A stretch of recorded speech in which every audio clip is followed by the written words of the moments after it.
जय हिंद मेरे प्यारे साथियों। आज बात करने वाला है अर्थशास्त्र, जो 10th क्लास के लिए बहुत इंपॉर्टेंट है। और इसका चैप्टर आज 1 करने वाले हैं, फिर धीरे धीरे करके एक एक करके सारा चैप्टर देखेंगे। तो चलिए इस चैप्टर को शुरू करें। अर्थशास्त्र, अर्थशास्त्र का मतलब क्या है पहले जान लेते हैं। अर्थ का मतलब क्या है? तो अर्थ का मतलब हो गया धन, संपत्ति, जबकि शास्त्र का मतलब हो गया ज्ञान, अध्ययन। कुल मिलाकर यही हुआ कि धन का यानी संपत्ति का ज्ञान अध्ययन अर्जित करना ही क्या हुआ? अर्थशास्त्र हुआ। यानी उस पैसे से कैसे चलाया जाएगा, इसी को अर्थशास्त्र कहा जाता है। और चलिए देखते हैं चैप्टर पहला। पहला चैप्टर अर्थव्यवस्था में एवं इसके विकास का इतिहास। पहले जान लेते हैं अर्थव्यवस्था क्या है, उसके बाद विकास का इतिहास कैसे हुआ वो धीरे धीरे जानेंगे। तो अर्थव्यवस्था क्या है? तो किसी भी देश या समाज हो गया, या वस्तु सेवाओं उत्पादन वितरण विनिमय। वितरण विनिमय का मतलब हो गया कि जैसे लेन देन, बिक्री, कोई सामान वस्तु खरीदे उसी को विक्रय या विनिमय कहते हैं। और उपभोग की पूरी व्यवस्था को अर्थव्यवस्था कहा जाता है। आशा करता हूँ थोड़ा समझ में कम आया होगा। चलिए एग्जाम्पल से समझ लेते हैं। किसान फसल उगाता है, उत्पादन हो गया। व्यापारी बाजार में बेचता है, उसी को वितरण या विनिमय कहा जाता है। लोग खरीद कर उपयोग करते हैं, उसे उपभोग कहा जाता है। तो यानी किसान जब उत्पादन किए, कोई भी XYZ जो फसल होता है, गेहूँ चावल उत्पादन किए, फिर व्यापारी आकर खरीद लिया। फिर वो व्यापारी क्या किया, बाज़ार में जाकर बेच दिया। वही बाज़ार में खरीदने वाले हम आप लोग हो गए। क्या है, उसी हम आप लोग क्या करते उपभोग किए। तो मार्केट से कोई सामान लिए, फिर उसको अपना जो भी खान पान के रूप में उसे उपभोग किए। तो इसी सभी व्यवस्था को क्या कहा जाता है? अर्थव्यवस्था कहा जाता है। तो परिभाषा इंपॉर्टेंट है, आप लोग देख लीजिएगा, याद कर लीजिएगा। चलिए आगे चलते हैं। एंड आप जान लेते हैं अर्थव्यवस्था के विकास का इतिहास। तो प्रारंभ में मानव की अर्थव्यवस्था आदिम अवस्था थी। आदिम अवस्था का मतलब हुआ प्राचीन व्यवस्था, जो लोग शिकार पर निर्भर करते थे, ज्ञान नहीं थे और उतना डेवलपमेंट नहीं था। यही है आदिम व्यवस्था थी, जहाँ लोग शिकार और प्राकृतिक साधनों पर निर्भर थे। प्रकृति के द्वारा जो था उसी पर निर्भर थे, कोई एक्स्ट्रा इनकम सोर्स नहीं, कोई एक्स्ट्रा कुछ नहीं। इसके बाद धीरे धीरे कृषि अर्थव्यवस्था का विकास हुआ। जब लोगों के पास थोड़ा थोड़ा जानकारी है, लोग थोड़ा सोच बुद्धि वाले हो गए, क्या क्या एग्रीकल्चर शुरू किया, यानी कृषि, जिसमें स्थायी जीवन गांव का निर्माण हुआ। धीरे धीरे आगे चलकर विनिमय व्यवस्था हुई, यानी वही क्रय विक्रय और मुद्रा व्यवस्था का विकास विकास हुआ। और औद्योगिक क्रांति हुई। फिर औद्योगिक क्रांति व्यवस्था, शहरी समाज, समय आधुनिक मिश्रित अर्थव्यवस्था, धीरे धीरे मिश्रित आधुनिक मिश्रित अर्थव्यवस्था का मतलब क्या है वो आगे जानेंगे। और अर्थव्यवस्था विकसित हुई, जिसमें कृषि, उद्योग, सेवा तीनों क्षेत्र शामिल है। ये आगे और समझ में आएगा धीरे धीरे, ये सब आगे इसमें है चैप्टर। तो ये अर्थव्यवस्था का विकास का इतिहास एक नज़र में देख लिए। अब जान लेते हैं अर्थव्यवस्था का कुछ परिभाषा है जो कुछ अर्थशास्त्री है, जैसे ऑर्थर लेबियस और ब्राउन। तो ऑर्थर लेबियस के अनुसार अर्थव्यवस्था अर्थशास्त्र का क्या परिभाषा है? तो अर्थव्यवस्था का अर्थ किसी राष्ट्र संपूर्ण व्यवहार से होता है। किसी भी राष्ट्र मतलब देश हो गया, जिसके आधार पर मानवीय आवश्यकताओं को संतुष्टि के लिए वो अपना संसाधनों का प्रयोग करता है। मानव कैसे संतुष्टि होगा, उसके हिसाब से लोग अपना डिमांड करते हैं। उस हिसाब से क्या होगा, कोई भी कंपनी अपना प्रोडक्ट तैयार करती है। इनका का नाम यही है, संतुष्टि जैसे जैसे पूरी होगी उसके हिसाब से अर्थव्यवस्था विकसित होता है। ब्राह्मण के अनुसार देख लेते हैं। तो अर्थव्यवस्था आजीविका अर्जन एक प्राणी है, जिसके अंतर्गत लोग कार्य करके आजीविका चलाते हैं। इनका एक अपना लॉजिक है। तो चलिए कुछ अर्थशास्त्री का परिभाषा जान ली, दो अर्थशास्त्री, और आगे देखते हैं।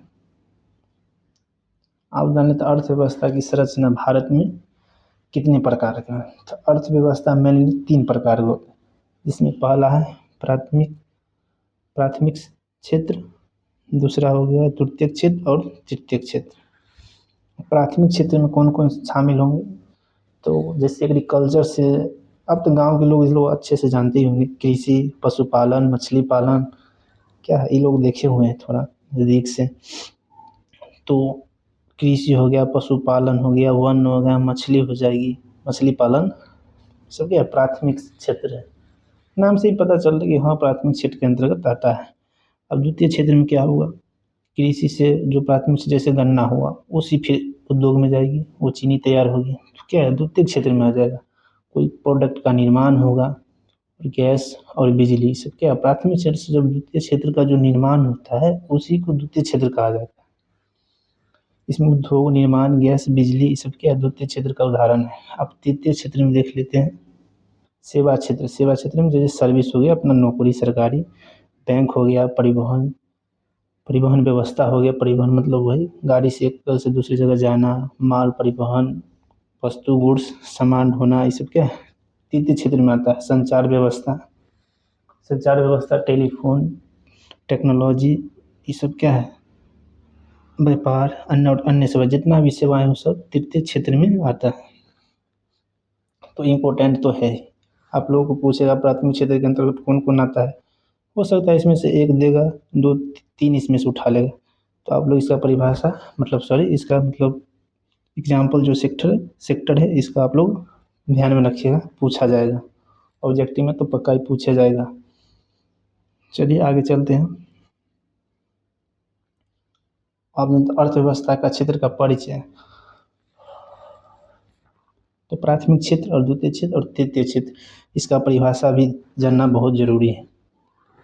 और बता देता हूँ, अगर आप लोगों का PDF चाहिए तो ये नंबर दिख रहा है, इस पर मैसेज कीजिएगा।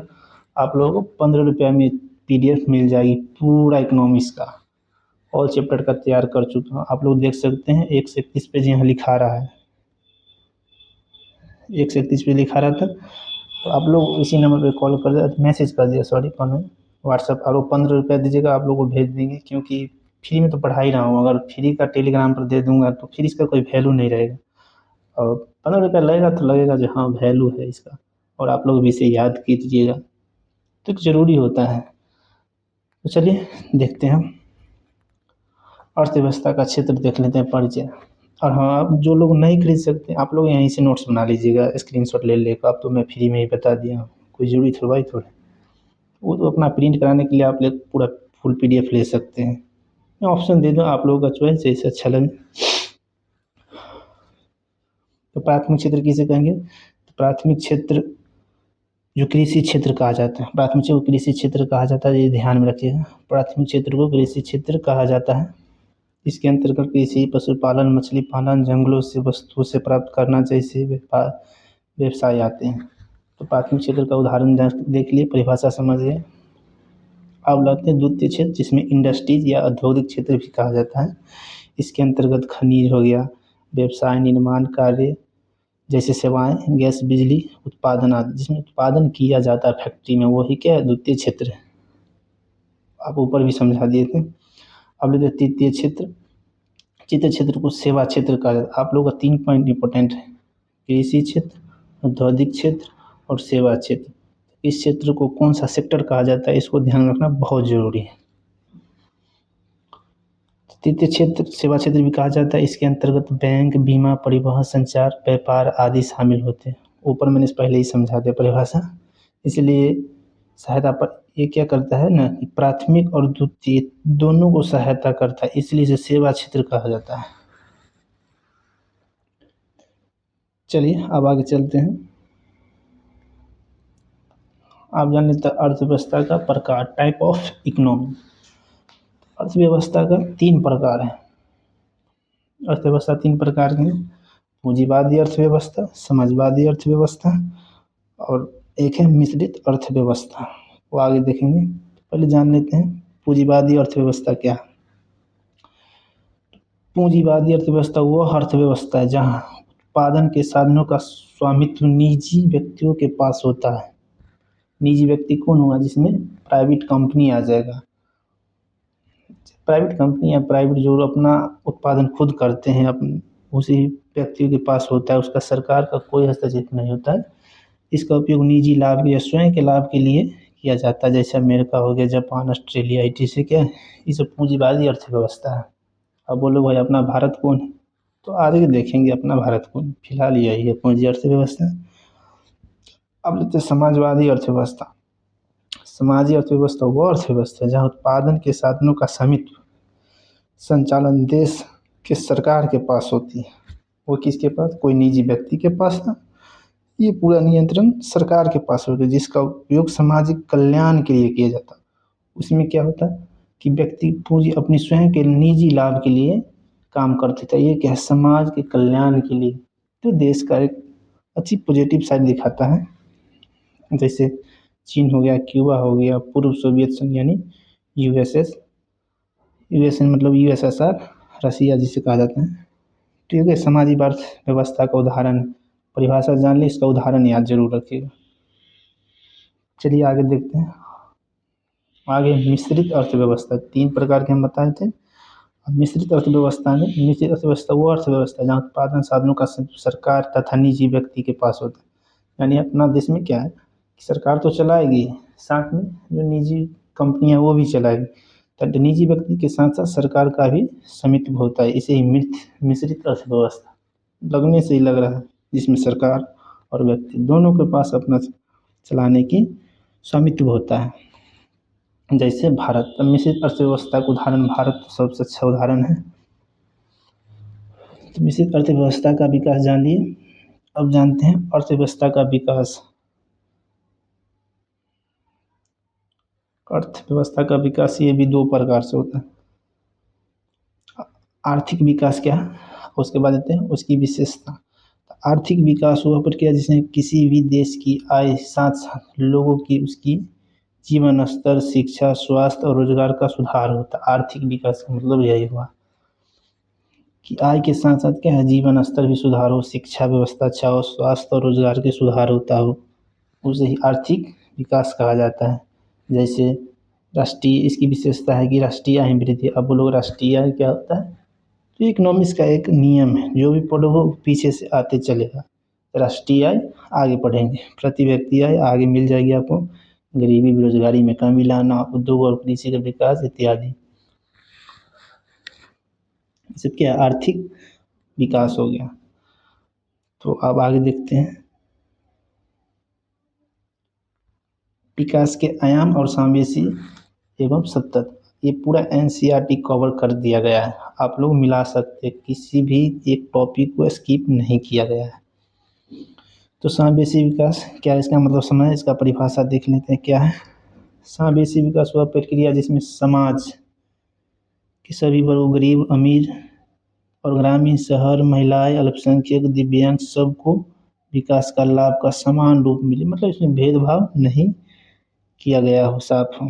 इसका कहने का अर्थ यही है कि गरीब, अमीर, ग्रामीण, शहर, महिलाएं, अल्पसंख्यक हो गए, दिव्यांग, सबको विकास का लाभ समान रूप से, इसे ही समावेशी विकास टॉपिक में इसका परिभाषा छुटा हुआ है, अलग छुपा हुआ है। समावेशी विकास, इसका परिभाषा जान लिए। इसका समावेशी विकास का क्या अर्थ है, आप जान लेते हैं। सतत विकास, समावेशी विकास तो देख लिए, अब देखते हैं सतत विकास का मतलब क्या हुआ। सतत विकास का मतलब हुआ कि जिसमें वर्तमान पीढ़ियों की आवश्यकताओं को पूर्ति तो इस प्रकार की जाए कि भविष्य को पीढ़ी की आवश्यकताओं पर कोई नकारात्मक प्रभाव ना पड़े। यानी हम जिस चीज़ को उपयोग करें हम तो कर ही रहे हैं, लेकिन आने वाला भविष्य में भी उसका उपयोग हो, इनकी सतत विकास का मतलब यही हुआ। जैसे अब क्या, प्राकृतिक संतुलन उपयोग मतलब पर्यावरण संरक्षण का विशेष ध्यान, इसकी मुख्य विशेषता। हमारे पर्यावरण इतना प्रदूषण करेंगे तो धीरे धीरे आने वाले पीढ़ी में क्या होगा, उसकी और झेलना पड़ेगी समस्या। दीर्घकालीन टिकाऊ विकास, सब प्रदूषण और कमी के जैव विविधता संरक्षण, तो ये सब क्या इसका ध्यान रखने योग्य है। अब हम ही लोग सब उपयोग कर लेंगे तो आने वाला पीढ़ी क्या करे, इसलिए सतत विकास का मतलब यह है कि वर्तमान पीढ़ी के साथ साथ भविष्य की पीढ़ी को भी ध्यान रखा जाता है। तो चलिए आगे जाने, दोनों समझ गए परिभाषा, अब आगे देखते हैं। अगला टॉपिक है योजना आयोग, प्लानिंग कमीशन। योजना आयोग क्या है पहले जान लेते हैं। तो योजना आयोग भारत सरकार का एक महत्वपूर्ण संस्था है। पहला नंबर क्या है, एक संस्था है, भारत सरकार का एक संस्था है जिसका गठन देश के आर्थिक विकास योजनाएं बनाने के लिए किया जाता है। इसका मुख्य उद्देश्य पंचवर्ष योजना और निर्माण, क्रियान्वयन और मूल्यांकन करना। इसका मतलब ये है कि पंचवर्षीय योजना जो आगे फिर पीछे पढ़ेंगे, मतलब आगे है कि देश का विकास किस तरह से करना है, उसकी एक व्यवस्था बनाना जरूरी है कि नहीं, आगे हम 5 साल में क्या क्या करने वाले हैं। हालांकि अब तो खत्म हो गया ये, लेकिन आप लोगों का चैप्टर में ये अभी दिया हुआ है, तो आप लोगों को जानना जरूरी है योजना आयोग क्या है। तो वही प्लानिंग करना ही इसकी स्थापना, योजना आयोग इसकी स्थापना 15 मार्च 1950 को हुई थी। प्रथम अध्यक्ष जवाहरलाल नेहरू और अध्यक्ष भारत के प्रधानमंत्री जो भी थे उसमें, हालांकि पंडित जवाहरलाल नेहरू ही होंगे, तो वो होते थे। मुख्यालय नई दिल्ली। काम काज देख रेख 8 सदस्य होते थे। मतलब योजना आयोग में क्या काम होगा, इसके लिए 1 सदस्य 8 सदस्य की नीड होती थी। क्या करना है आगे आने वाले 5 साल में, इसकी ध्यान रखा जाता था। योजना आयोग यही है। अब पंचवर्ष योजना जैसे पंचवर्ष योजना को लागू का निर्माण करना। तो अब आगे देखते हैं कि पंचवर्ष योजना क्या है, इसका क्या उद्देश्य है। चलिए देखते हैं आगे। योजना आयोग का उद्देश्य क्या था, इसका मतलब योजना आयोग क्या उद्देश्य था, देश की संतुलित आर्थिक विकास का सुनिश्चित करना, पंचवर्ष योजना का निर्माण करना, गरीबी बेरोजगारी असमानता को कम करना, मतलब एक तरह से ध्यान रखा जाता था। साधनों का सही न्यायसंगत उपयोग। तो पंचवर्ष योजना क्या है, इसी को मतलब विकास करना ही सबको ध्यान में रख सकता। पंचवर्ष योजना क्या है, अब तक कुल 12 पंचवर्ष योजना बन चुकी है। पहला 1900, मैंने ये एनसीईआरटी में आप लोग का जितना दिया हुआ उतना ही ली है, और इससे ज़्यादा नहीं पूछने वाले आप लोग का एग्जाम में, इसलिए मैं कोई ज़्यादा कंटेंट नहीं दिया हूँ। जितना जरूरी है उतना ही मिला है, और इससे बाहर नहीं जाएगा, ये पक्का। तो कुल 12 पंचवर्ष योजना बनी, जिसमें पहली 1951 से, दूसरी 1956 से 61, 11वीं 2002 से 2007, अंतिम थी ये 2012 से 2017। ये क्या हुआ ना, अब ख़त्म हो गया जब से नरेंद्र मोदी जी आए हैं, तो ख़त्म कर दी 2015 में। तो ये आप लोग ध्यान रखिए, आप लोग को पूछा जाएगा ऑब्जेक्टिव में भी। चलिए अब आगे देखते हैं। ये ख़त्म हो गया। वर्तमान में योजना आयोग की जगह क्या है, नीति आयोग है, जो 1 जनवरी 2015 को ये ख़त्म हो गया था योजना। उसकी जगह क्या है, नीति आयोग का स्थापना की। अब पंचवर्ष योजना नहीं रहा। अब राष्ट्रीय विकास एवं परिषद एवं मौद्रिक विकास देख लेते हैं, अगला आप लोग का टॉपिक है। तो राष्ट्रीय परिषद एवं मौद्रिक विकास देख लेते हैं क्या है। तो राष्ट्रीय विकास परिषद क्या है, जिसे नेशनल डेवलपमेंट काउंसिल, जिसे एनडीसी कहते हैं। इसके अध्यक्ष राज्य में सीएम होते हैं। इसकी स्थापना ऑब्जेक्टिव में पूछा जाएगा, आप लोग ध्यान रखिएगा। 6 अगस्त 1952 को किया गया था। राष्ट्रीय विकास परिषद भारत सरकार की एक शीर्ष नीति निर्माण संस्था है, इसका उद्देश्य क्या है, देश के आर्थिक विकास के लिए केंद्र और राज्य के बीच समन्वय स्थापित करना। मतलब केंद्र और राज्य उसके बीच को आर्थिक विकास के लिए समन्वय स्थापित करना कि क्या करना है क्या नहीं करना है, और इसकी व्यवस्था अच्छे से बना के रखना। यही राष्ट्रीय विकास परिषद है। अब आप लोगों का एक टॉपिक है मौद्रिक विकास, जो कि ये है। मौद्रिक विकास क्या देखते हैं। मौद्रिक विकास का अर्थ है, मौद्रिक विकास का अर्थ है कि अर्थव्यवस्था का मुद्रा, पैसा एवं बैंकिंग व्यवस्था को विस्तार, यानी जो पैसा लोग कमाए उसकी बैंकिंग व्यवस्था को विस्तार करना, सुधार करना, उसके लेन देन आसान करना, एवं आर्थिक विकास गतिविधियों को तेज करना, उसको और डेवलपमेंट करना, थोड़ा और आगे बढ़ाना। इसी का मतलब मौद्रिक विकास का अर्थ यही है। आगे मौद्रिक विकास एक संक्षिप्त में देख लेते हैं क्या है।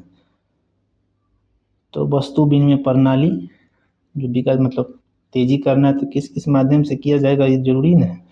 तो वस्तु विनिमय प्रणाली, मौद्रिक प्रणाली, बैंकिंग प्रणाली और core banking, ATM, debit card, credit card जो भी है।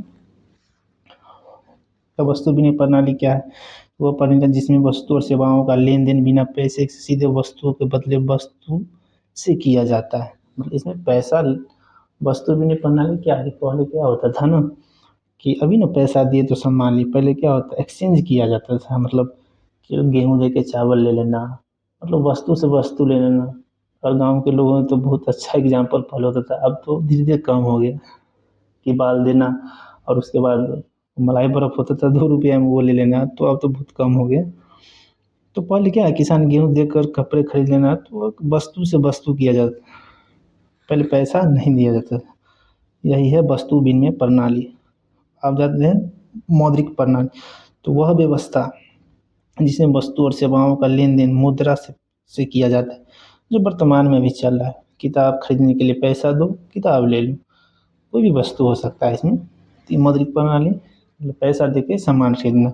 जबकि वस्तु विनिमय प्रणाली में ऐसा नहीं था, सामान दे देते कोई वस्तु, तब कोई सामान ही मिलता था। अब जानते हैं बैंकिंग प्रणाली, वह व्यवस्था जिसके द्वारा धन का वितरण एवं लेन देन किया जाता है। बैंकिंग प्रणाली, वही बैंक क्या करता है, जिसके धन का संग्रहण वितरण एवं लेन देन किया जाता है, बैंकिंग प्रणाली। और एटीएम डेबिट कार्ड क्या है, तो आधुनिक प्रणाली जिसमें बैंकिंग और लेन देन स्वचालित और सुविधाजनक हो गया है। तो एटीएम प्रणाली हो गया है, जिस पैसा एटीएम वगैरह में अपना पैसा निकालना बैंक का। तो चलिए अब आगे देखते हैं। अब अगला टॉपिक आप लोगों का आर्थिक विकास की माप एवं सूचकांक। तो हम बोले थे ना कि राष्ट्रीय आय क्या है, प्रति व्यक्ति आय क्या है, तो ये रहा आप लोगों का। तो राष्ट्रीय आय क्या है ये देख लेते हैं। तो किसी भी देश में एक वर्ष की अवधि में उत्पादित सभी वस्तु और सेवाओं का मूल्य का योग राष्ट्रीय आय कहलाता है। इसका मतलब क्या हुआ राष्ट्रीय आय, मतलब किसी देश के एक वर्ष में, एक साल के अंदर उत्पादित सभी वस्तु, अब एक साल के अंदर जब मानो इंडिया है, इंडिया में एक साल के अंदर जितना भी वस्तु और सेवाओं का मूल्य का मौद्रिक मूल्य के योग के राष्ट्रीय आय का। मौद्रिक मूल्य क्या हुआ, तो मौद्रिक मूल्य हम अभी बता दो, ऊपर समझा दिए। तो राष्ट्रीय आय का मतलब एक वर्ष के अंदर होना चाहिए, उसे ही राष्ट्रीय आय कहा जाता है। एक साल के अंदर कितना इनकम हुआ, तो राष्ट्रीय आय अधिक होगी वो देश विकसित होगा, बिल्कुल बात सही है। पैसा ज़्यादा होगा देश विकसित होगा, राष्ट्रीय आय कम होगी तो देश अविकसित होगा। तो राष्ट्रीय आय समझ गए, हम लोग परिभाषा जरूर याद रखिए। अब पर प्रति व्यक्ति इनकम या पर कैपिटा इनकम, राष्ट्रीय आय को देश की कुल जनसंख्या से भाग देने पर जो भागफल आता है वह प्रति व्यक्ति आय कहलाता है। यानी राष्ट्रीय आय देश की कुल जनसंख्या, जितना भी जनसंख्या हो, एक्स मान लेते कोई जनसंख्या, सॉरी एक मिनट, मान लेते जैसे अब 500 हो गया जनसंख्या, उसमें भाग देने पर राष्ट्रीय आय को देश की कुल जनसंख्या, अब राष्ट्रीय आय मान लेते जितना हो 40 XY Z, तो वही भाग देने पर जो आता है ना, राष्ट्रीय आय से जनसंख्या में भाग दे देंगे ना, तो क्या जगह प्रति व्यक्ति आय निकल जाए। राष्ट्रीय आय को देश की कुल जनसंख्या, राष्ट्रीय आय निकाल लेंगे, राष्ट्रीय आय से जो देश की कुल जनसंख्या उससे भाग देने पर प्रति व्यक्ति आय निकल जाएगा। तो आर्थिक नोट में इंपोर्टेंट पॉइंट देख लीजिए। तो आर्थिक विकास मापने के लिए प्रति व्यक्ति आय सबसे उचित माना, अगर मैं देश की आर्थिक व्यवस्था मतलब विकसित हुआ है नहीं विकसित हुआ, कैसे मापेंगे, तो इसके मापने के लिए एक तरीका है कि आर्थिक विकास मापने के लिए प्रति व्यक्ति आय सबसे ज़्यादा उचित माना जाता है। अगर प्रति व्यक्ति आय ज़्यादा हो तो आर्थिक विकास से ज़्यादा होगा, इसका कहने का यही अर्थ है। चलिए अब आगे देख लेते हैं। प्रति व्यक्ति आय वाला हम ये फॉर्मूला भी हम दे दिए यहाँ, फॉर्मूला आप लोग याद भी रख सकते हैं, पूछा जाएगा तो ठीक है। तो प्रति व्यक्ति आय राष्ट्रीय आय में से कुल जनसंख्या से भाग देने पर जो भागफल आएगा वही प्रति व्यक्ति आय। आप जान लेते हैं मानव विकास सूचकांक, ह्यूमन डेवलपमेंट इंडेक्स HDI, इसका फुल फॉर्म भी याद रखिएगा HDI का, ह्यूमन डेवलपमेंट इंडेक्स। तो वह सूचकांक जिसके द्वारा किसी भी देश के लोगों के जीवन स्तर, अब किसी भी देश का जीवन स्तर क्या है, उसका शिक्षा, स्वास्थ्य, इसके मापने के लिए कुछ अंक तो होना चाहिए ना, तो इसी के लिए एक संस्था है जिसे कहता है ह्यूमन डेवलपमेंट इंडेक्स, इसी से मापा जाता है, यानी आकलन किया जाता है। यह आय पर नहीं बल्कि मानव विकास पर जोर देता है, कि मानव विकास करे, इनकम पर नहीं। इसके 3 घटक हैं, स्वास्थ्य हो गया, शिक्षा और आय। तो प्रति व्यक्ति आय के कितने घटक है, मानव विकास सूचकांक कितने घटक है, आप लोग याद रखिएगा 3 घटक, स्वास्थ्य, शिक्षा, आय। जो जन्म के समय औसत आयु से मापा जाता है, शिक्षा साक्षरता दर से मापा जाता है, और आय प्रति व्यक्ति आय से मापी जाती है। प्रति व्यक्ति आय कितना है, इसके हिसाब से इसके 3 घटक हैं जो मापा जाता है। चलिए आगे देखते हैं।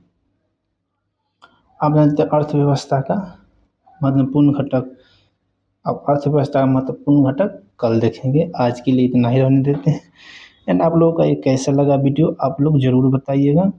एंड इसकी सीरीज फिर कल आएंगे, और अगर कुछ कमी लग रहा है आप लोगों का तो कमेंट ज़रूर करिए। ठीक है, मिलते हैं कल। धन्यवाद।